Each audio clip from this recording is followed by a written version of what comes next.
जय हिंद दोस्तों। आज हम लोग इस वीडियो में 10वीं कक्षा के गणित विषय को अध्ययन करेंगे। इस वीडियो में प्रथम अध्याय के सारे ऑब्जेक्टिव प्रश्न को पढ़ेंगे और ये भी देखेंगे कि बोर्ड एग्ज़ाम में कौन कौन से प्रश्न पूछे जाते हैं और कैसे कैसे प्रश्न पूछे गए हैं। तो बिना देर किए हुए हम लोग चलिए प्रश्न को हल करते हैं और देखते हैं कि कौन कौन से प्रश्न बोर्ड एग्ज़ाम में पूछे गए हैं।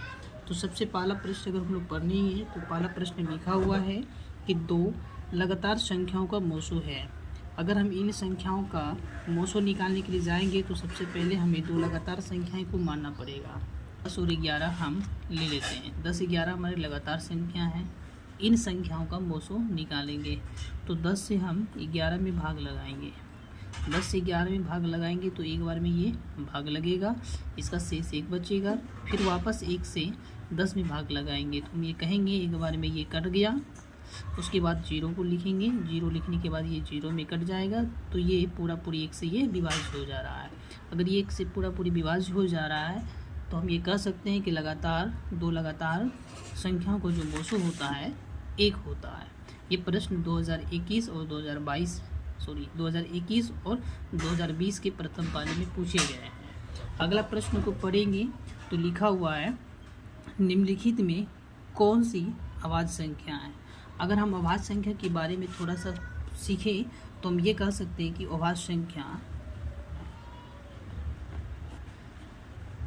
संख्या वैसी संख्या जिनमें गुणनखंडों की संख्या सिर्फ 2 होती है।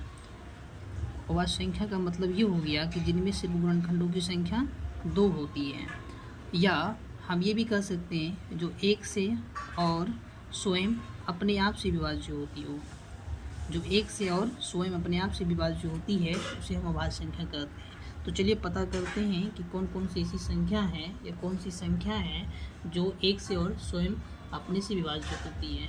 अगर वो संख्या 1 और स्वयं अपने आप से विभाज्य होगी तो हम ये कह सकते हैं कि यही हमारी संख्या अभाज्य है। तो पता करते हैं। ऑप्शन नंबर 1 में लिखा हुआ है 27। अगर हम 27 के बारे में सीखेंगे तो 27 हमारा 3 से, 9 से और 27 से विभाज्य हो रही है और साथ ही साथ 1 से भी विभाज्य हो रही है। तो इस प्रकार से इसमें गुणनखंडों की संख्या 2 से अधिक निकल जा रहे हैं। अगर 2 से अधिक हो जा रहे हैं तो ये हमारा अभाज्य संख्या नहीं होंगे। तो ऑप्शन नंबर बी को देखेंगे तो ऑप्शन नंबर बी में लिखा हुआ है 35। तो 35 का अगर हम देखेंगे तो 35 हमारा 5 से और 7 से और खुद हमारा 35 से और साथ ही साथ 1 से भी विभाज्य हो जा रहा है। अगर इस प्रकार से ऐसे ही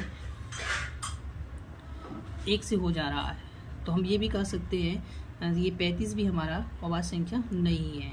अगला ऑप्शन को देखेंगे 13 हमारा 1 से विभाज्य होगा और खुद 13 से विभाज्य होंगे।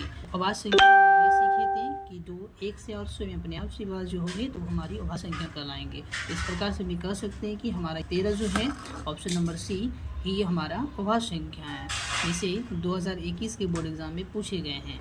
अगला प्रश्न को हम पढ़ेंगे तो देखेंगे प्रश्न लिखा हुआ है 45 और 60। 45 और 60 का मोसो क्या होता है। तो इस 45 और 60 का मोसो निकालेंगे तो हम लोग 45 से 60 में भाग लगा देंगे।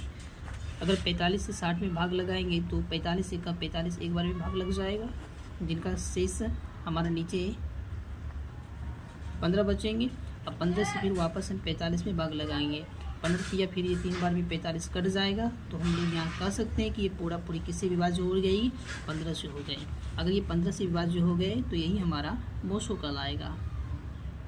तो हम लोग ये देखेंगे कि ऑप्शन नंबर कितने में 15 है, तो 15 हमारा ऑप्शन नंबर डी में है, तो डी हमारा संख्या मोसो हो गया। तो इस ये प्रश्न को 2021 में भी पूछा गया है।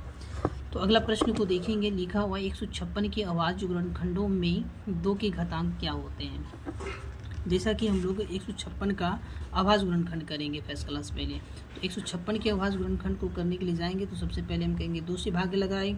2 से 156 का अभाज्य गुणनखंड करेंगे तो 2 से हम 156 में भाग लगाएंगे तो 2 से 15 में भाग लगाने के बाद नहीं कटता है, 7 बार में 14 कट जाएगा, इसमें हासिल 1 बचेंगे। फिर वापस 6 इसके पास मिला देंगे तो 16 हो जाएगा। 16 से फिर इसको भाग लगाएंगे तो ये 8 बार में कट जाएगा। फिर वापस 2 से भाग लगाने के बाद 2 3 6 होता है, फिर 2 9 18 होता है। फिर इसको हम 3 से भाग लगाएंगे, 3 1 3 13 3 39 हो जाएगा। तो हम ये कह सकते हैं कि इस प्रकार से हमारा अभाज्य संख्या हो गए और इसमें पता करेंगे 2 का घातांक कितनी हो रही है। अगर यहाँ पे पता करें तो इस अभाज्य संख्या में 2 कितनी है, तो 2 पे पावर कितना हो सकता है, 2 हो गया है। तो हम ये कह सकते हैं कि 2 का घातांक जो होता है 2 ही होता है। 156 के अभाज्य गुणनखंड में 2 का घातांक कितना होता है, 2 होता है। इस प्रश्न को भी 2022 में पूछा गया है। तो अगला प्रश्न को हम लोग देखेंगे, सहभाज्य संख्याओं का मोसो होता है। तो हम ये कह सकते हैं कि 2 सहभाज्य संख्याओं के युग्म जो होते हैं उनके बीच का मोसो जो होता है 1 होता है। तो इसका ऑप्शन नंबर बी हो जाएगा। 144 के अभाज्य गुणनखंड में 2 का घातांक करेंगे। तो जी हाँ, ये प्रश्न 6 नंबर और 4 नंबर प्रश्न एक ही जैसा है। तो हम चलिए 144 का अभाज्य गुणनखंड करते हैं। 144 का अगर अभाज्य गुणनखंड करें तो 2 से अगर इसको कटाएंगे 7 दूनी 14 हो जाएगा, 2 दूनी 4 हो जाएंगे, फिर 2 से कटाएंगे 2 तिया 6 हो जाएगा, 6 दूनी 12 हो जाएगा, फिर वापस 2 से कटाएंगे तो 18 दूनी 36 कट जाएगा, फिर 2 से कटाएंगे तो 9 दूनी 18 हो जाएगा, फिर 3 से कटाएंगे 3 तिया 9 हो जाएगा। इस प्रश्न में पूछा गया है 2 का घातांक। तो 2 का घातांक पता करने के लिए हमें पता गिनती करना होगा कि 2 कितनी बार में कटे, 1 2 3 4 बार में, तो 2 पे पावर कितनी हो जाएगी, 4 हो जाएगी। तो इसका ऑप्शन नंबर कितना हो जाएंगे, सी हो जाएंगे।